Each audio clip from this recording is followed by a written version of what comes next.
Thanks for joining us across the U.S. and Canada and wherever you may be watching, courtesy of the show being available on YouTube.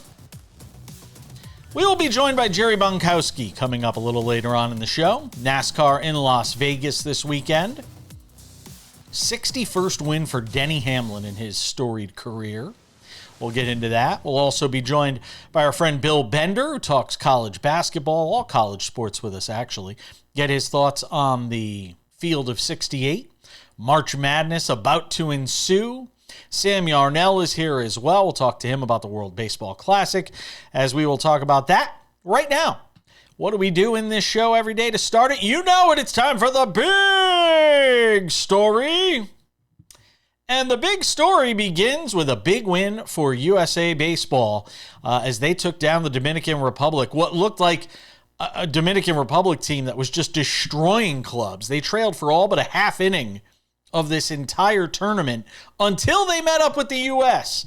That Junior Caminero home run, that was all the offense that the Dominican Republic would get against the United States on Sunday night, as the U.S. was able to hang on for a 2-1 win in Miami in what was basically a road game for them. There were way more fans from the DR there, or rooting for the DR there, than there were for the U.S. squad. But look, the U.S. got everything you could ask for in this game that they didn't get throughout this entire tournament. They were great defensively. A team that gave up as many, if not more, home runs than anybody in this tournament, the U.S., only gave up one to a Dominican Republic team that had been hitting the ball out of the park against everybody. You have Judge making great defensive plays. He was robbed of a home run in this game, speaking of great defensive plays, by Julio Rodriguez. And then again, sort of unheralded guys as far as this roster goes. Not Bryce Harper or Cal Raleigh, who didn't even play in this game, or Aaron Judge, who, yes, had a base hit in this game, but didn't have, one of those big blows that you would expect from the AL MVP 3 of the last 4 years. It was Gunnar Henderson hitting a home run to tie the game. Then it was Roman Anthony hitting a home run to take the lead in this game. And that would be the deciding margin, was the Roman Anthony home run from the Boston Red Sox, who, remember, was a late addition to this squad. When you had an injury in this series, or for this USA team, that allowed for Roman Anthony to come in. And then there's Paul Skeens, who did enough. He wasn't great. He wasn't all-time great Paul Skeens, but he gave up one run, and he pitched into the fifth inning. And then that U.S. bullpen, and David Bednar, who's been a heart attack waiting to happen every time in this series, goes out there and does an amazing job against this DR lineup. And it's the oldest adage in sports, so I'm not breaking any ground here, and I get that. Good pitching beats good hitting every day of the week. All those runs, all that offense, all that fun. It was like a big party in the Dominican Republic, for them throughout the entire series, and their dugout and the selfies and all that stuff. They scored one run in this game. Fernando Tatis, this all-world lineup that we talk about, they scored one run in this game. Now, I know a lot of people are going to talk about the play that ends the game, and I get it. Mason Miller comes on in the ninth and is doing his thing, and he throws a pitch that should have been ball 4, and here it is. I mean, that should have been ball 4, and Perdomo should have been on first base, but instead it winds up being strike 3, and this is why you have ABS, folks. This is why you have it. For moments like this, where it was clearly a ball. I don't care what you want to say about, they don't move the box and all this stuff. That was a ball. Undeniably. I don't care how big of a fan you are of the U.S. It should have been first and third in that spot. And instead the game ends. There were a couple of questionable calls behind home plate in this game. You have all the new rules of baseball, but the newest rule wasn't even implemented into this World Baseball Classic. Obviously it will be in 3 years. And now the U.S. gets Venezuela or they get Italy. I'm sure they would love to get Italy again, because I think that's the easier of the two potential finals matchups. And you got Nolan McLean, who's going to pitch again in this World Baseball Classic, we'll have a chance to right the wrong of the only loss in this World Baseball Classic for the U.S. against Italy. And we'll see if those two teams meet up again. We'll see what happens on Monday night between Venezuela and Italy. One last thing. The NCAA men's basketball tournament. Everybody's getting their brackets ready. And obviously there's going to be a lot of conversation about the top seeds in the tournament. But where a lot of the conversation has been is on the teams that just made it in, or some of the seedings that we've seen. And we'll talk about this with Bill Bender coming up a little later on. I have one major gripe, and it's not the one you're going to think it is. It's St. John's. And I'm no St. John's fan by any stretch of the imagination, being from Connecticut and rooting for UConn most of my life. But St. John's deserved a better fate than a 5 seed after they win the Big East regular season title. They win the Big East tournament for the second year in a row, by the way. And they thump UConn in the process to do it. And Rick Pitino's team only gets a 5 seed? Doesn't make sense. They had one less loss than UConn, who winds up with a 2 seed. And UConn didn't win the Big East regular season title. They didn't win the Big East tournament title. They had 2 bad losses, one against Creighton, one against Marquette. And somehow UConn's a 2 seed and St. John's is a 5 seed?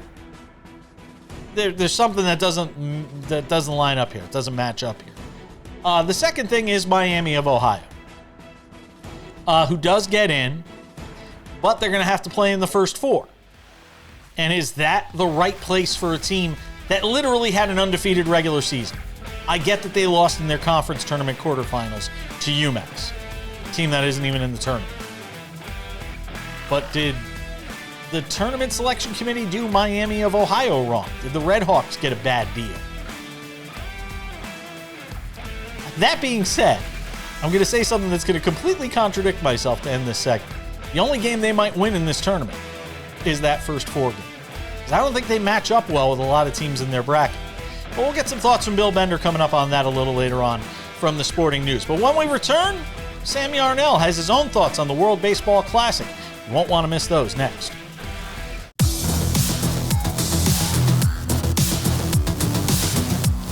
All right, out of the big story, we get into exactly what I was just discussing in the big story. Now we get to hear from Sam Yarnell and get his thoughts on it as well. World Baseball Classic. And it was a classic. U.S. beats the Dominican Republic 2-1 in a thriller. I mean, you had October baseball in March. What more can you ask for if you are a baseball fan? Besides getting the calls right behind home plate. Small thing. But look, all that being said, Sam, and I talked about this at length in the big story, so I want to get your thoughts. But for people who may have just tuned in, the U.S. earned that win. I mean, they held down this prolific offense, for this giant portion of the game, other than the Junior Caminero home run early in the game. I mean, they held him down, and it wasn't like Paul Skeens was perfect in this game. He gave up 6 hits. He had to work and gut through it for 4+ innings. I mean, the U.S. earned this win, no matter how it ended. And again, obviously nobody could be crazy about the strike 3 call that ends the game, but the U.S. earned this win. Yeah, I'll push back. I don't think they did. And I think that it goes beyond just the strike 3 call at the end of the game that everybody's talking about. Listen, I've openly said on this show throughout the entire lead up and course of this entire tournament, I want to like this U.S. team so bad. I am an American. I am a baseball player. At one point, I was part of USA Baseball's pipeline. I want to love this team. I grew up on that Adam Jones catch in center field at Petco Park in San Diego. I grew up idolizing that guy because of the catch that he made that night. There is not a single player on this team besides Paul Skeens that makes you want to feel this way about that team. But back to the point, Jason, I don't think the U.S. deserved to win this game. I think Corey Blazer, as evidenced by a bunch of analytics out the wazoo that all of the Twitter people are going through and the MLB umpire auditors and so on and so forth, Corey Blazer made 2 calls in this game that objectively cost the Dominican Republic runs. It's the strike three call to Juan Soto in the 7th inning with 2 runners in scoring position, where Juan Soto would have walked to load the bases for Fernando Tatis Jr. or Manny Machado, like with 1 out. Like, what are we doing here? It's ridiculousness that we get to what we assume is going to be the highest level of baseball, right, on the world stage to represent your countries for the ultimate prize. A lot of these players are talking about. And you have the ump show in the 7th and 9th innings of the semifinal game in a contest or in a tournament so far where the umpiring has been pretty good, and there has been a lot of praise towards umpires and how well they've handled baseball this early in the season. To have Corey Blazer go out and throw up all over himself for the last 3 innings of that game and make 2 beyond they're not even controversial, just blatantly wrong strike calls. As a fan of the U.S., you don't want to win that way, right? And it's hard to say that the U.S. earned it because you want to earn wins, right, that you want to get, right? And you don't want to win a game that way. So it's tough to say that the U.S. earned it when you want to earn wins, and that was not a win that was earned. See, the thing is, though, you got to look at the entire body of the game. And in the entire body of the game, I think they did earn the win.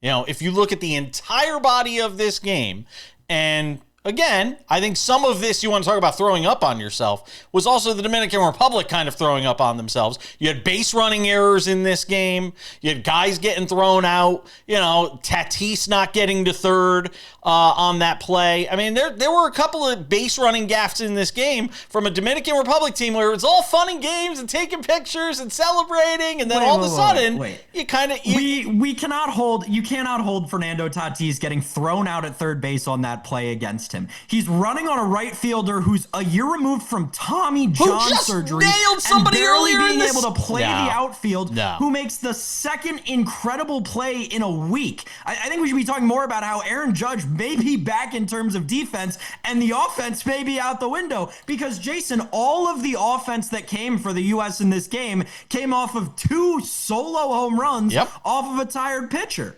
Well, I mean, Judge should have had a home run. Julio robbed him. I mean, let's, you know. Yeah, I mean, I should have done a couple more squats than I did this morning. But I mean, come on. Look, you want to bang on Bryce Harper, that's fine. He deserves it. You want to bang on Cal Raleigh, he deserves it. Cal Raleigh, by the way, who wasn't even playing in this game. The guy that everybody wanted to be the MVP wasn't even playing in this game. You want to bang on those guys? I have no problem on it. I mean, Judge put some good swings on in this game, so I'm not. I mean, look, the strikeout, it's a terrible spot. I'm the first one that tweeted it out literally after he struck out in that big spot, saying, here we go again with Aaron Judge. But looks like we're going to get a U.S. Now, look, Italy versus Venezuela in the other semifinal, Sam. Italy has been the darlings of this entire tournament. And every time we keep expecting them to lose, they win again. Who meets the U.S. in the finals? What do you think? It's hard to not say Venezuela, right? You look at these 2 lineups, Jason, and you're looking at a lineup full of Major League Baseball players, Major League starters, Major League stars, and a lineup full of like a couple everyday players, a couple rotation guys, and a couple minor leaguers too. Let's be honest about it. You've got the Italian catcher debacle that's going on right now. They're importing catchers from overseas because they've run out of catchers on the Italy roster.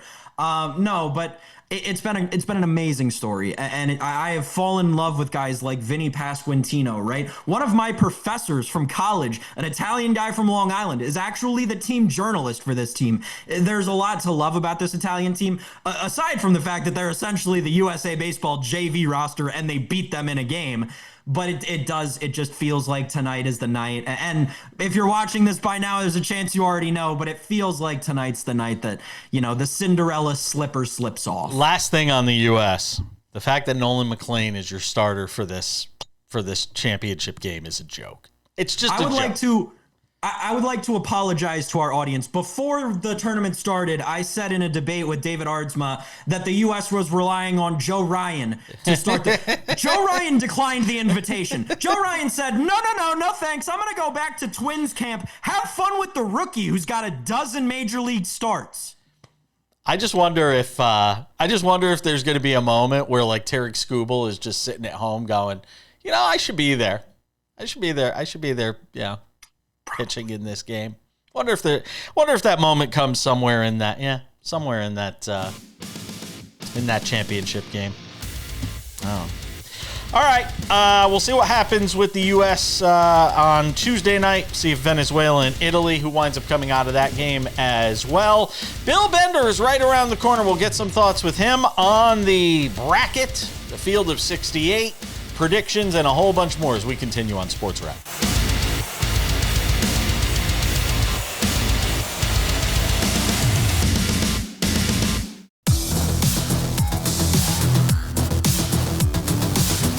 Welcome back to the show. Conversation continues, and we get into some college basketball because we've got our brackets. I'm the guy that waits until the last second to pick my bracket, so I probably won't do mine until like Wednesday night, something like that. Bill Bender's probably already got his done. The Sporting News, he does a great job, joins us here on the show. Sam, when do you fill out your bracket? Already done a couple of them. Wow. Bill? I like you, will fill them out. I'll do 3 or 4, but I fill them out Wednesday night. And I was the guy who had the roommate in college who was the Templar Knight of brackets. It was only fill out one, and there's no reason to fill out another one. And he would make fun of me, and I'd be like, well, your bracket can end by 2:00, man. And we would always go back and forth about him. Had a great roommate, love him, but he still to this day is a one bracket guy, and that's it. All right, fair enough. This portion of the show is presented by our friends at Colossus Fantasy. Peer-to-peer contests, cash out live on Colossus Fantasy. Pick'em games, it's fantastic. Go and use my promo code for your first deposit, SportsWrap. You get $10 deposit gets you $50, $20 deposit gets you $100. Check it out over on Colossus Fantasy. All right, guys, let's get into it. Give me some thoughts here on what surprised you most in the bracket. I was texting you over the weekend when St. John's got the win over UConn. I thought they could be as high as a 3 seed. You thought 4 seed. I don't know how they get a 5 seed. That was one of the things that stuck out to me. We'll get to that, and then Miami of Ohio. Tell me what you thought about St. John's first. So when we were texting back and forth, where I struggled on my bracketology over the weekend, and I did for the first time, I think, at Sporting News, get all 68 teams right, but I'm not going to pat myself on the back because the bubble was so bad that it was pretty clear who those 68 teams were going to be. Where I struggled the most was between the 4 and 5 line, so I had St. John's as a 4, stunned that they got a 5. I don't like the treatment. I mean, they did sweep the Big East regular season and tournament championship. That, to me, we were talking about a 3, Jason, and I would have said that's fine too. A little bit of a disconnect with where they should be and where they are. The funny part about this is watch how many people pick St. John's to beat Duke. And then you're going to tell me they should have been a 5 seed. Not only are you going to pick them to beat the 4 in Kansas, you're going to pick them to beat Duke. And that's where I think the biggest disconnect as far as those top 5 lines was. And I also a little bit surprised that Vanderbilt dropped from a 4 to a 5. I thought they were a pretty solid 4. Yeah, that region, by the way, the St. John's, UConn, that region is just hell.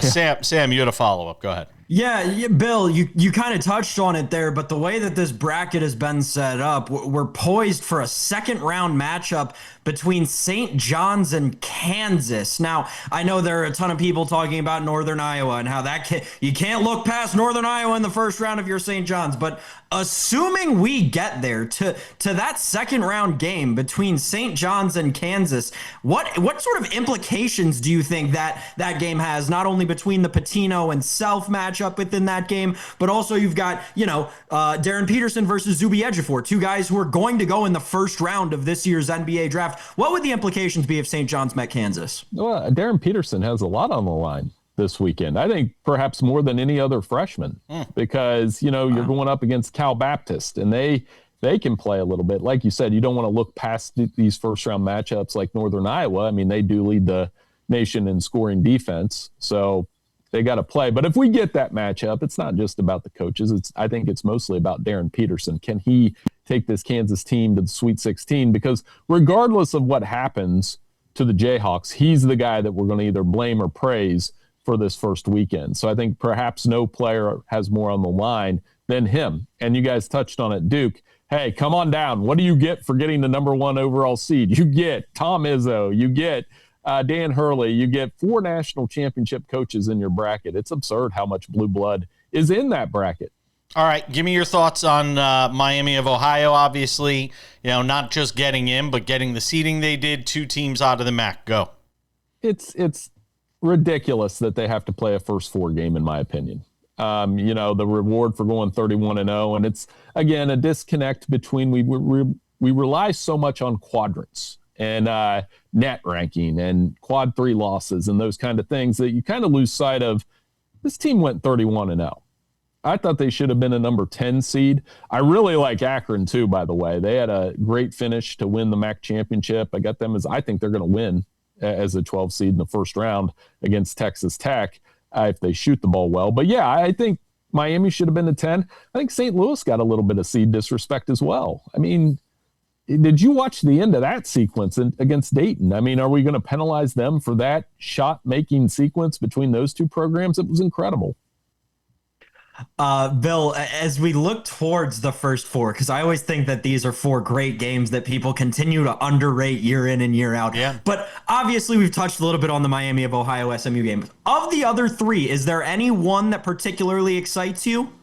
I mean, believe it or not, I'm looking forward to Texas NC State, and both teams are not playing well. But on one hand, you have an NC State team that shoots the 3 very well. Will Wade's back in the tournament. And Texas with Sean Miller. I almost slipped my mind. I was like, oh, yeah, he coaches there. Terrible finish to the season for the Longhorns, but they're in. That's one of those, just feels like it's a pick 'em for a reason, because it's probably going to be a wildly entertaining first 4 games. So I'll definitely settle in and watch that one as well. Dalen Swain, go back to last year, he had 27 points for Xavier in the first round, so he could have a big game there. Where do every year we look for these Cinderellas, and I know a lot of people have kind of gone on the theme that there's going to be less and less Cinderellas. Where do you fall in that conversation? Well, my editor just texted me an article about it. The death of Cinderella, is it NIL induced? Probably a little. I mean, last year you had John Calipari and a 10 seed dressed up as a Cinderella. That was the only double-digit seed that got to the second weekend. So I still think there's a little room for madness. I always keep an eye on the bracket buster type schools that have a bunch of seniors, that have played with the program. Now, a team like High Point that won 30 games, they have a bunch of transfers. So they're a team that I'm keeping an eye on in that game against Wisconsin, because anytime you win 30 games, you're doing something right no matter what conference you're in. So keep an eye on the Panthers there.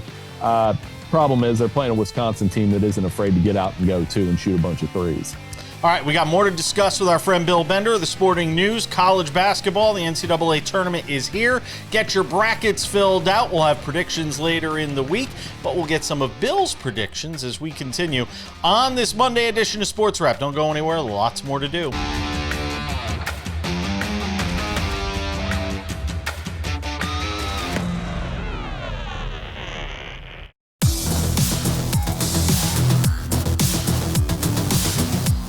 Continuing the conversation with Bill Bender from the Sporting News, does a great job on all things college sports, college football, college basketball, NCAA tournament. Field of 68 is set. What else jumped out at you, Mr. Bender, from what we saw? Good, bad, or ugly? So the Michigan region has 6 teams that were in the top 10 in scoring this season. So you're going to have some fun games there. St. Louis, Georgia. We talked about Alabama playing Hofstra. Potential Sweet 16 matchup between Alabama and Michigan would be a lot of fun. Some questions around the Wolverines, but I have less. I don't think they lost yesterday because LJ Kason's out. I mean, they've won 4 games without him against tournament teams. I think they got pounded inside a little bit. And that would be my concern with them, that they have to defend. And when they have to defend against the team that can shoot from 3-point and score inside, like Alabama, it could translate into a really fun game. So I think that region in particular is going to have some really fun matchups with some high-scoring games where you can take the over. Bill, looking at the Big Ten and their final and Purdue beating Michigan, what's your concern level with Michigan entering the tournament right now? Do they seem more liable to be upset early because of what you saw in that loss to Purdue, or do you think that'll light a fire under them and they are more poised to make a deep run? Well, every year we do our predictions at Sporting News, and I picked them to win the whole thing. So I think I'm not as worried as, say, some of our other experts. Mike DeCourcy picked Arizona, and that's a perfectly good pick. I always make the joke that I've been doing those predictions for us at Sporting News since 2017, and I think I've got the title game winner right one time. It was UConn in a year where you couldn't miss by taking UConn. But I like their team. I still think they can score. I think Morrow will be a huge player in the tournament for them. He's the key center. They need Elliot Cadeau to stay out of foul trouble because Kayson's out. And Yaxel Lindeborg obviously can make the big shot. So I'm not as worried about them as maybe some others. And I do think if the Big Ten's going to break this 26-year drought, this is the team to do it. Is North Carolina susceptible to you with the Caleb Wilson injury and sort of, given what's befallen them here? Yeah, because VCU is really good, and they've only lost one game since like January 17th, and they were kind of another school that unfairly treated like they had to win the A-10 to get in. This is a really dangerous team, VCU, not just in that game, but maybe to make the Sweet 16. Wow. Of those double-digit seeds, I like VCU a lot. And then on the other side, but they have to beat North Carolina. That's the catch. And then the other one I like a lot, but they've got to go out and beat Kentucky is Santa Clara. I think when you look at their makeup and the way they play around Herb Sendek, they've got a team that could pull an upset there out of the West Coast Conference. But you're picking against Kentucky and North Carolina. That's always risky. It's a Kentucky team that's lost a couple of bad games this year, though. Bill, one of the biggest discussions, or maybe one of the most controversially discussed things I saw among college basketball fans over the weekend was all of these schools that kind of fell off of the bubble through their conference tournaments or what have you, announcing that they weren't going to partake in the NIT. They were opting out of the NIT despite the fact that they weren't going to make the NCAA Division I men's tournament. What do you think has caused all of these larger schools to kind of push away the secondary tournaments that we're so used to seeing them compete in, the NIT, the CBI, which I think has now become something completely different? But how do you feel about all of these schools kind of declining their invitations to go play in other tournaments? Well, it feels like bowl games, doesn't it? Where, these teams opt out of bowl games because the coach leaves or they're disappointed or those kind of things. And, with all this talk about the tournament expanding to 76 teams, that's only going to get worse. But I'm more of a proponent of let's keep it at 68. The NIT is still fun. I still enjoy watching it, especially when it has 32 teams. It's good for teams that want to make that building block to the next year, or the snubs from the mid-majors. So, hopefully that doesn't become a trend. Give me a thought on UConn. The bad losses to Creighton and Marquette, the 2 losses to St. John's, and a loss to Arizona. I mean, that's what you have when you look at this UConn season. Give me a thought here on Dan Hurley's team and sort of, again, that brutal region they're in and where you see them going here. They got to defend. They do defend well, and that could get them in the tournament. I mean, a potential for a UConn-Michigan State game will be every question you want to ask about Hurley, you could ask about Tom Izzo. Is this team good enough to make an Elite Eight run? Can they get to the Final Four with the style that they play? I think the guards would be key there. UConn needs to shoot the ball a little bit better and defend a little bit better. And if they can do that, set up that matchup with the Spartans, if the Spartans get through, and like what you said, it's just a ridiculous region with so much blue blood in it that we've lost count. Bill, with the last minute we have, a team that I just keep drawing my eye back to is the Arkansas Razorbacks and John Calipari. Do you give them any sort of a shot coming off of this Cinderella, well, I don't want to call it a Cinderella run, but this run that they just made to the SEC championship, do you give them a shot to be sort of an underlooked team or an overlooked team that makes it to the Final Four this year? Well, a potential second-round matchup against Wisconsin could be high-level entertainment. I mean, Darius Acuff is one of the best players in this tournament. Again, another freshman with so much to prove, and he's carried this team. And I know Cal had some bad first-round losses at Kentucky, but when you get him in the tournament, he can coach. And it's the same way I feel about Patino, is like if I'm a coach of another team, those are the two coaches I don't want to play against, especially if you give them a little bit of an underdog card. That's very dangerous. But yeah, Arkansas playing very well. Look for that to continue this week. We only got about 20 seconds here. Were you surprised Penny Hardaway kept his job at Memphis? A little bit, but I mean, there's work to do there. He's taken them to the tournament. That's a tough job, a tough undertaking, and but not surprised he's kept the job. No. Okay.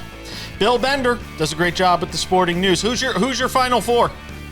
Michigan, Duke, Arizona, and Illinois. Illinois goes off the chalk. Watch out for the Illini. I think they play well. There you go. Bill Bender of the Sporting News. Check out his work there. Appreciate you, my friend.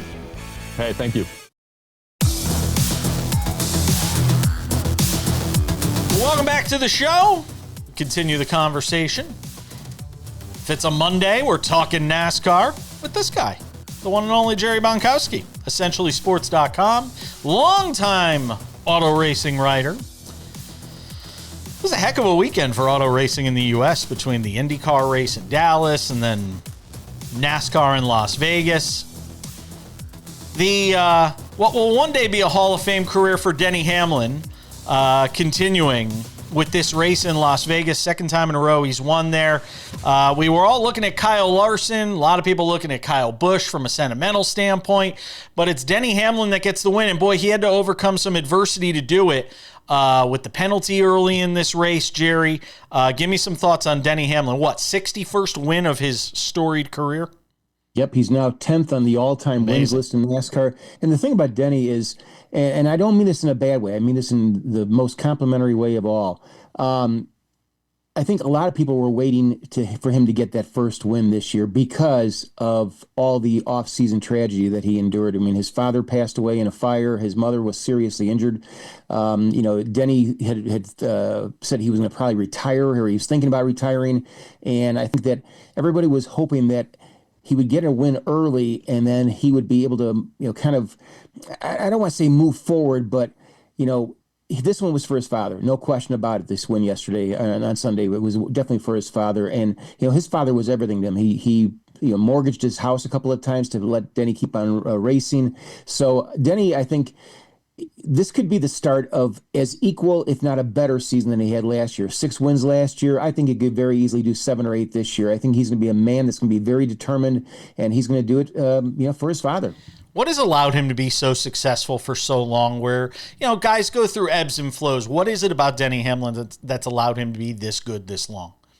One thing I don't think people really realize, and I've heard this from a number of fans and fellow reporters, they don't give Denny the credit for his intelligence. I mean, he may seem, maybe not book smart, but he is extremely intelligent when it comes to, setups, knowing what's right with the car, what's wrong with the car.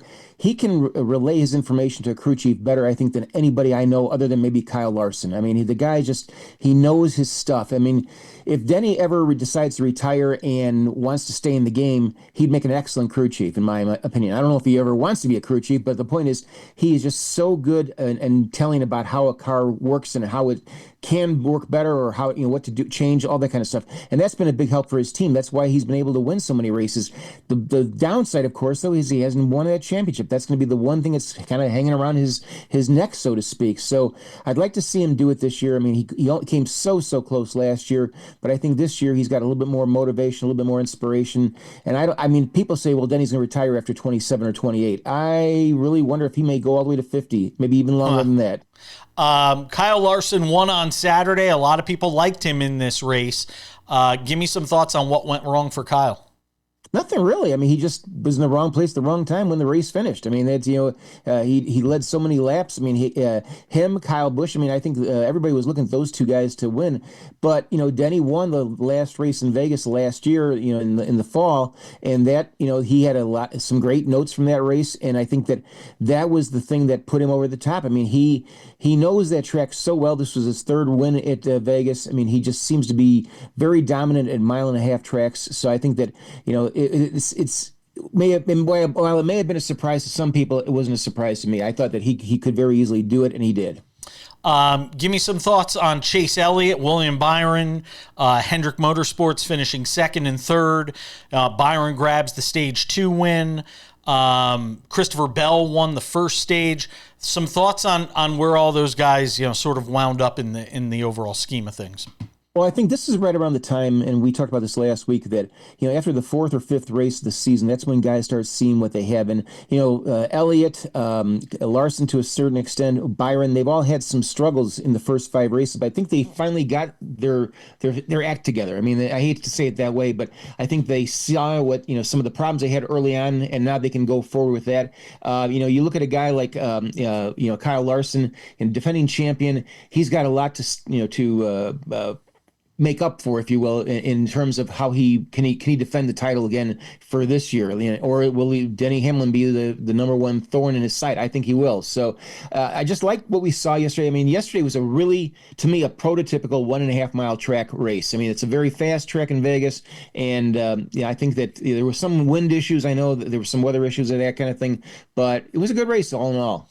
Last but not least, Tyler Reddick, after winning the first 3 races of the season, sort of faded to 13th here in the final run.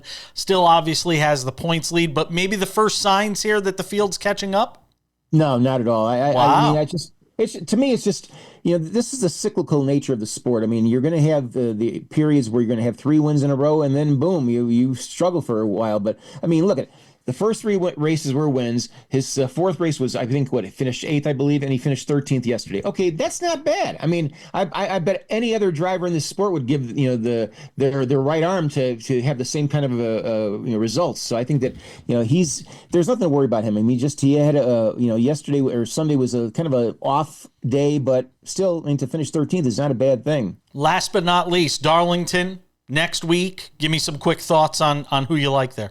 Survival, that's what it's going to be, survival of the fittest. I mean, Darlington is one of the hardest tracks for anybody to win. If you don't come out of there with a big stripe on your car, from hitting the wall a few times, then you haven't done your job. But I like Byron. I think that he's got a good guy to look at. And I think that you also have to look at somebody that maybe you don't expect to win at a place like Darlington, because it does kind of even out things sometimes for guys who've had struggles. A perfect guy in my mind, Ricky Stenhouse Jr. I mean, nobody's talking about him. He could very easily win at Darlington. So it's basically what I call a pick 'em kind of race. Somebody's going to win. It's just, it could be anybody. It's a wide open field as far as I'm concerned. Jerry Bonkowski, check out his work, essentiallysports.com. They do a great job covering everything there, and he does a great job with auto racing as well. Thank you, my friend. Always appreciate you. We'll talk next week. Sounds good. Take care, Jason.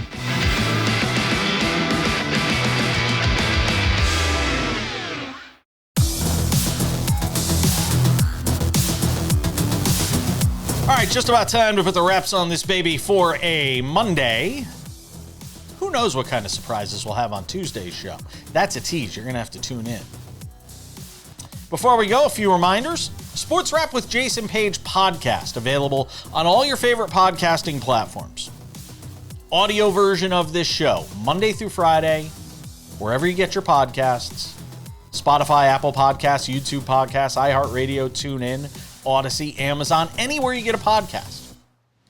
Also, extended conversations available there. Those extended conversations also available on our YouTube channel. The Sports Wrap with Jason Page YouTube channel is the place for all things Sports Wrap. The Monday through Friday TV version of the show, commercial free, available there. The Sports Wrap Spotlight is there. Our conversations with our guests put into their own little segment.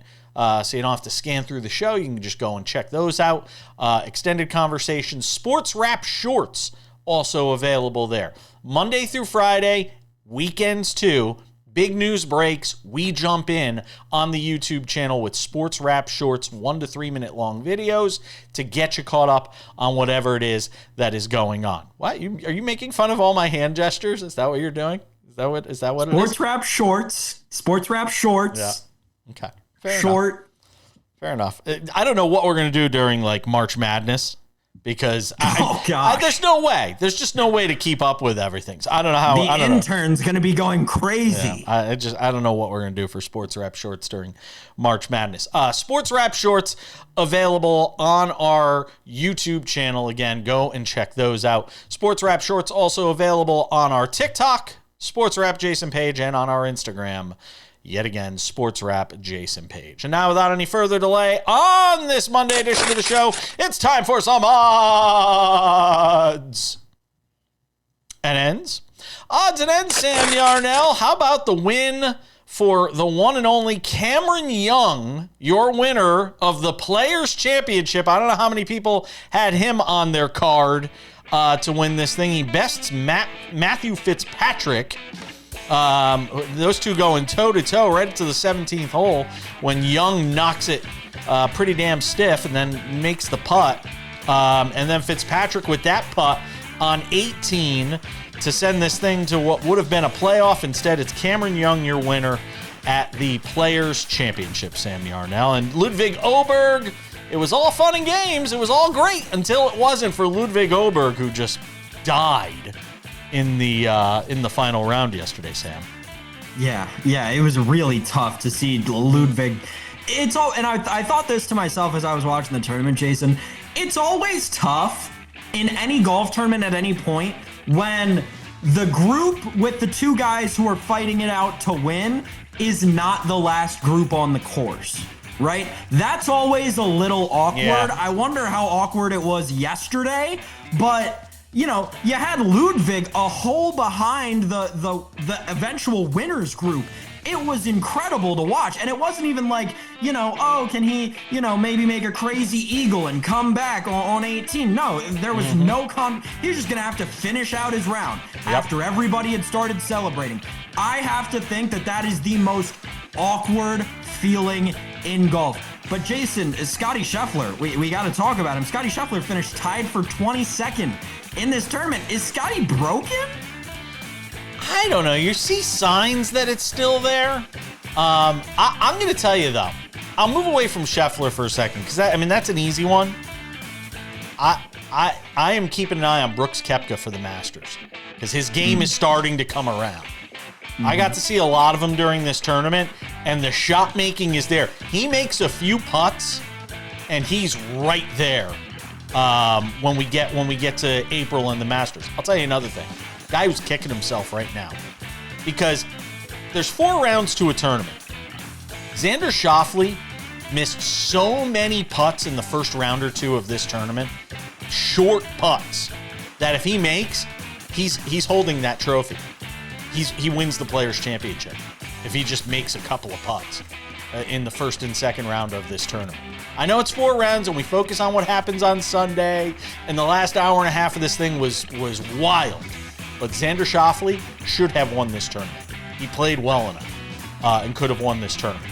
One last thing in odds and ends here. I thought it might have been the game of the year in the NBA on Saturday night. Lakers Nuggets, the finish in that thing. If you didn't see it, here it is. Austin Reeves misses the free throw intentionally. You never see this work. It works perfectly in this spot. He gets the carom, hits the shot, they go to overtime. Nobody could score for like the first 3.5 minutes of overtime. And then you have Luka. And again, why aren't you fouling here, David Adelman? I have no idea. This is another one of these games now where Adelman's coaching has left me kind of scratching my head. Remember, they fired Mike Malone, who only won an NBA title. And they decide to bring in Adelman here. And he doesn't throw 2 men at Shai Gilgeous-Alexander in a game against them a couple of weeks ago. Now in this spot, he doesn't have them fouling Luka in there when they have a foul to give. Mind-boggling stuff. And then Luka hits the game winner, Sam. And that's why you brought Luka to the Lakers. Yes, you're right. I did think Austin Reeves also looked incredible in this game. Jason, the Nuggets got to figure something out with Jamal Murray. I don't know what's going on. He was 1 of 14 from the field in this game. Yeah. That's a little crazy because the whole rest of the team around him, I'll tell you, starting to look good for the Nuggets, but they got to get the Murray situation figured I wonder out. if he's banged up a little, and he was banged up just a couple of weeks ago. I wonder if just physically he's laboring a little bit because when he's right, they are really tough to beat. It's going to do it for us. Thanks to Bill Bender, Jerry Bonkowski, you, Sam Yarnell. We'll see you all back here on Tuesday for another edition of Sports Wrap. I'm Jason Page. Bye-bye. Hi there. I'm Jason Page. You like what you're watching? Subscribe. We've got Sports Wrap shorts on this channel. We've got the show. We've got clips from the show. What else do you have to do? You probably follow a lot of other things that aren't half as exciting. They're not half as exciting as this show is. So what are you waiting for? click the subscribe button, follow the channel, watch the content. Bye.